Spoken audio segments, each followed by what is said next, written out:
You know social distancing as well as I do. The standard 6 feet apart, stay home when you can. But if you stay home all day, you may go insane from the lack of fresh air and boredom. If you are, I recommend you give golf a shot. Now, golf's standard distance between players is anywhere from 6 feet to 40 yards, so even fits with half of the social distancing rule. Take my word for it, though. I've been playing golf for 10 years, and I'd recommend it to anyone who has time to waste and looking for a fun game to play. But before you play it, you need to understand what it is, how you actually play it, and why it's fun. So at its core, golf is a game about hitting a ball with a stick from one end of a long patch of grass to a hole on the other end. And you repeat this process 8 to 17 times based on how long you want to play. Of course, it's a little more complicated than that. Each golf course has exactly 9 holes, each of a different length and shape. These holes also have different parts to them. The tee box where you start the game and the green where the hole is and where you'll end it. Between those 2 points is the fairway, which is a patch of short grass that's easy to hit out of. And on the outside of the fairway, there's the rough, long grass that's more difficult to hit out of. There's also a chance that each hole could have hazards, such as sand traps or lakes you can hit your ball into.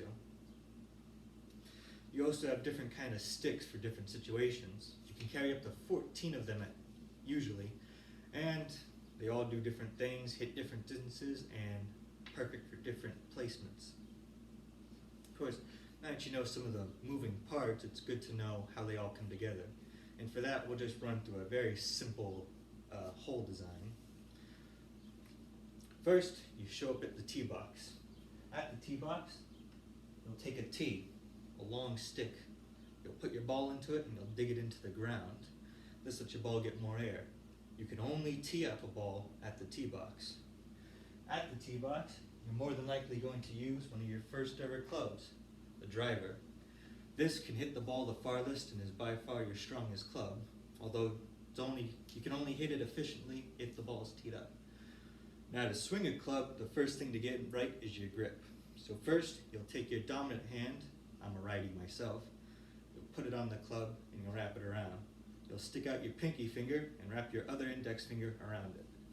And this gives you your basic grip. Now to actually swing the club, for the driver and any club like it, you want to line the ball up so it's just before your dominant foot. So if you're a righty, you'll lead off with your left. So the ball should be somewhere right here. You line it up and try to get the middle of your club lined up with the ball. Now to swing backwards, you do not want to go all fast, and you do not want to be able to see your club from your peripheral. So, eye on the ball, you'll swing back slow to right about here, and you do not want to swing with all your strength. It's not baseball. You're not trying to murder the ball. Instead, have a nice, firm, and slow grip and let the club do most of the work for you. I can't actually swing a club because I'm indoors, but if I could, that would have been a good hit. So now that you've hit the ball off the tee box, it's hopefully somewhere in the fairway and not in the rough. In this case, you have 2 different types of clubs you can utilize. A wood, which is basically a small driver and fulfills the same purpose. It's easier to hit without a tee and it goes only slightly less far, but if you're too close to the green for this, you might overshoot it. If that's the case, then you'll use another type of club, your irons. These are more simple little clubs. Each iron has a number on it ranging from 4 to 9. 4 will hit the farthest and 9 will hit the least farthest. Now, to swing an iron, it's very similar, except instead of lining the ball up with your leading foot, you want it to the middle of your stance.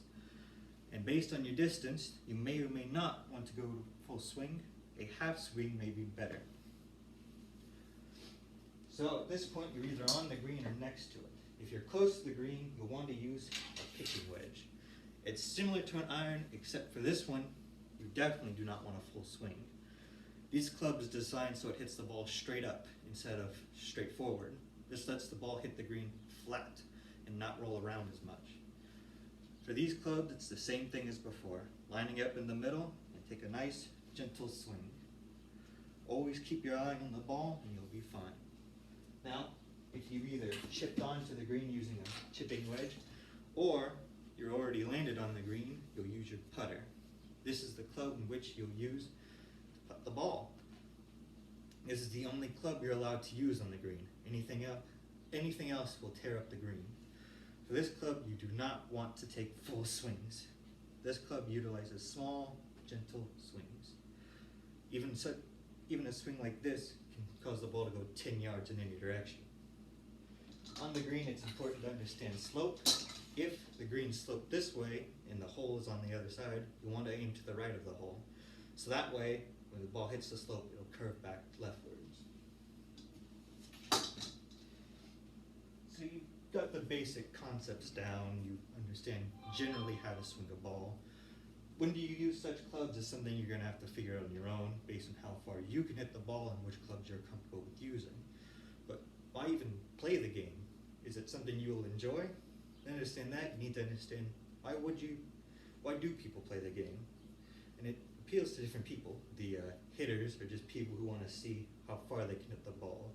They play the game to try to get that perfect shot or the longest putt they possibly can. There's people who just like to play the game by themselves so they can move at their own pace and just have a enjoyable and relaxing time out on the course. Getting breaths of fresh air, something I'm sure we all want right now. And if you're someone who's competitive, most courses offer a weekly tournament. Along with that, you can also just bet amongst your friends. Speaking of friends, if you have a lot of people who enjoy golf, you can play team games. My favorite is one where people are split into 2 teams or more of 2 to 4 players, and every player of a team hits the ball, and they use the best ball of a member. So if one member hit a ball 150 yards out and everyone else hit less than that, all 4 members of that team use the furthest ball, or whatever they deem the best. So if you're ever bored this summer, hopefully after this quarantine has ended, and have a lot of spare time to waste, I recommend you try to pick up golf and have some fun. It's a very simple game to learn, but it's very hard to master. On top of that, it appeals to many different types of players and offers something else for everyone. It's even easy to find a nice starter set that'll include your basic driver, maybe 2 to 4 irons, and a putter. Everything you need to get started. All for under $50. And that investment will carry you far into the game, unless you wish to upgrade your clubs or buy new ones. With all that said, I hope you consider becoming a golfer this quarantine season.